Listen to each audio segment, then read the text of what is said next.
You've heard this story before. India qualified for the World Cup, the biggest football tournament on earth, and then FIFA told them they couldn't play because they wanted to play barefoot. So they went home. Proud, defiant, robbed. It's a great story. It's in the books. It's repeated every 4 years. There's only one problem. It isn't true. Not the way you've been told. The real story is stranger, sadder, and far more human than a country being banned for its bare feet. And once you know it, you'll never hear the barefoot story the same way again. Let's start with the version everyone knows. The year is 1950. The world is still rebuilding from the war. And for the first time since 1938, the World Cup is back. Brazil is hosting. It is the grandest football event the planet has ever seen. And somewhere in this story, a newly independent India, just 3 years old as a free nation, earns a place at that tournament. A team from the subcontinent ready to step onto the world stage. Then, the legend goes, FIFA looked at India's players and saw something they couldn't accept. Bare feet. Indian footballers, the story says, played without boots. And FIFA said, not here, not at our World Cup. Put on boots or stay home. And India, too proud to be told how to play the game they loved, chose to stay home. A small act of dignity against a rigid Western institution, a nation refusing to bend. It's the kind of story that feels true. It fits everything we want to believe about colonial arrogance, about plucky underdogs, about the soul of football, which is exactly why it spread and spread until it stopped being a story and started being a fact. But here's the first crack in the myth. India never actually played a single qualifying match for the World Cup. Let that sit for a second. The team that was supposedly banned for its bare feet didn't earn its place by winning. It was handed a spot. Because in the Asian qualifying group, every other team withdrew. The Philippines, Indonesia, Burma all pulled out. India was the last one standing by default, so India qualified without kicking a ball.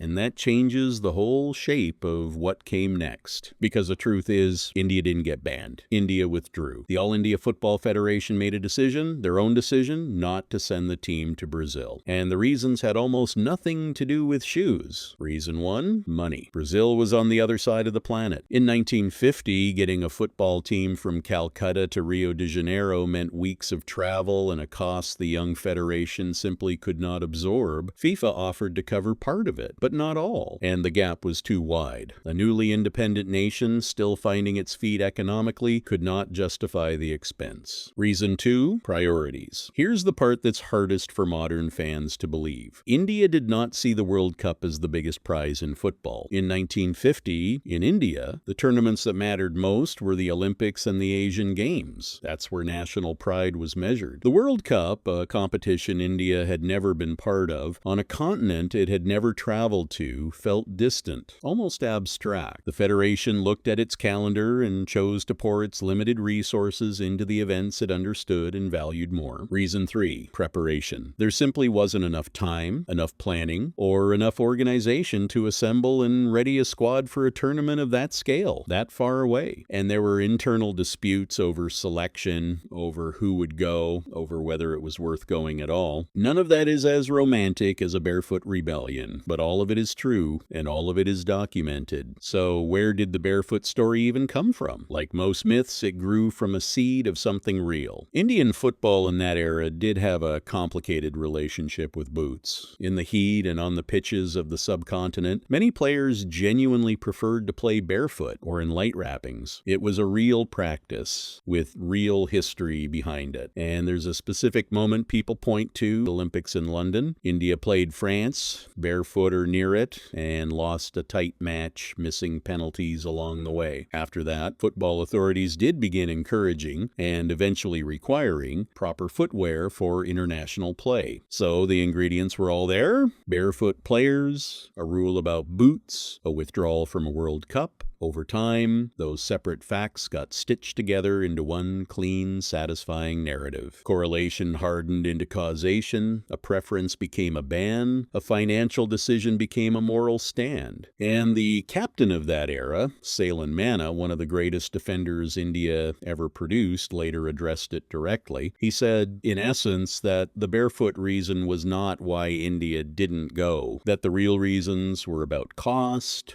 about the federation's choices, premises about the World Cup not yet meaning to India what it meant elsewhere. The man who was there told us the myth was wrong. And we kept telling the myth anyway. Why? Why does the false version survive? Because it's better as a story. The barefoot myth gives us a villain FIFA, rigid and Eurocentric. It gives us a hero, a proud young nation. It gives us a clean emotional arc in a single sentence. The truth, by contrast, is a tangle of budgets, committee meetings, travel logistics, and shifting priorities. The truth doesn't fit on a poster. And this is something football history does again and again. We take emerging nations and we flatten them into legends. We don't study them. We mythologize them. We turn a complicated, developing, footballing country into a single charming anecdote, and then we stop asking questions. Think about what the myth erases. It erases the fact that India, in this period, was actually a serious football force in Asia. Gold, Asian Games. Gold again in 1962, 956 Olympics, the best ever by an Asian nation at the time. This was genuinely a golden generation of Indian football. The barefoot myth buries all of that under a single image of bare feet and a closed door. It reduces a real, ambitious, capable footballing nation to a punchline about shoes. And it tells us something uncomfortable about how the football world saw and still sees countries outside its traditional centers as curiosities, as exceptions, as stories to be told rather than teams to be taken seriously. The barefoot myth isn't really about India's feet. It's about the rest of the world's gaze. There's also the question of FIFA itself. In this era, early FIFA was not the global colossus it is today. It was a young, often disorganized, deeply political body, still working out what a truly world tournament even meant. The idea that it sat in judgment of India's footwear and issued a grand ban gives early FIFA a kind of authority and intent it didn't really have. The reality was messier on every side. So let's put the real story together plainly. India qualified for the 1950 World Cup because everyone else in its group withdrew. India then chose not to go because of cost, because of travel, because of preparation, because of internal disagreements, and because the World Cup simply did not hold the prestige in India at that moment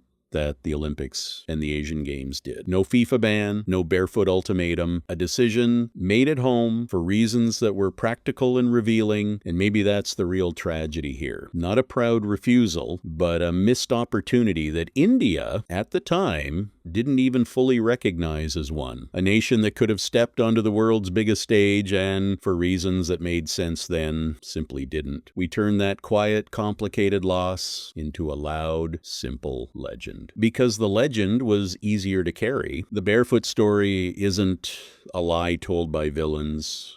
It's a comfort, a way of making sense of an absence. It's what happens when a real, nuanced history gets passed hand to hand for 70 years until only the shape of it survives. So, the next time someone tells you India was banned from the World Cup for wanting to play barefoot, you can tell them the truth, that it never happened that way, that the real story is about money and priorities and a young nation finding its place, and that it's stranger and sadder and far more human than the myth, because the most famous fact in Indian football history is not actually a fact at all. And that should make you wonder, how many other stories, the ones we repeat without checking, the ones that feel too good to question, are myths wearing the costume of history? The barefoot story survived because nobody looked closely. Football is full of stories like that, polished by repetition, hollow at the center. India didn't lose its boots in 1950. It lost something quieter a chance and gained instead a legend it never asked for. And the legend, in the end, outran the truth.